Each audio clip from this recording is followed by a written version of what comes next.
Ассаламу алейкум. Жалпы биздин YouTube көрүүчүлөр, так маалымат каналыбыздын катталуучулары, алыста иштеп жүргөн жалпы биздин мекендештер. Адаттагыдай мен сиздерге бүгүн дагы ноокаттан салам айтамын дагы. Бүгүнкү ноокат шаарындагы валюта курс баалары кандай, сиздер менен биргеликте чогуу таанышып көрөлү.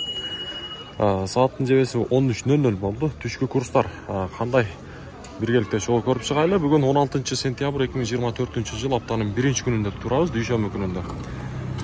Таныштырууну баштайын. Байт Шумбак сатып алуу боюнча айтсак, доллар 84 сом 25 тыйын, евро 92.70, рубль болсо 0.92 тыйын.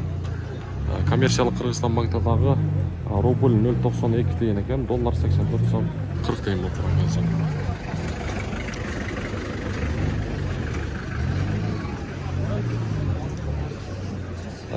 Bu yakta Doskırada bankta анан валютчиктерде бир сыра көрсөтүп коеюн.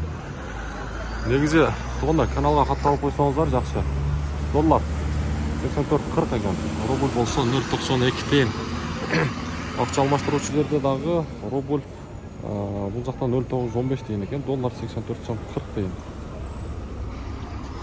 Жакшы, каналга катталып сөзсүз түрдө лайкка басып койсоңуздар, буюрса сиздерге мына ушундай күнүмдүк так валюта курс баалары жетип турат. Андыктан биздин каналдан алыстабаңыздар. Азия банкта адатынча мындай элдер көп, бирок рубль бул жакта дагы 0.92 тыйын. Доллар болсо 84 сом 30 тыйын экен. Мына бүгүнкү ноокаттагы валюта курстар.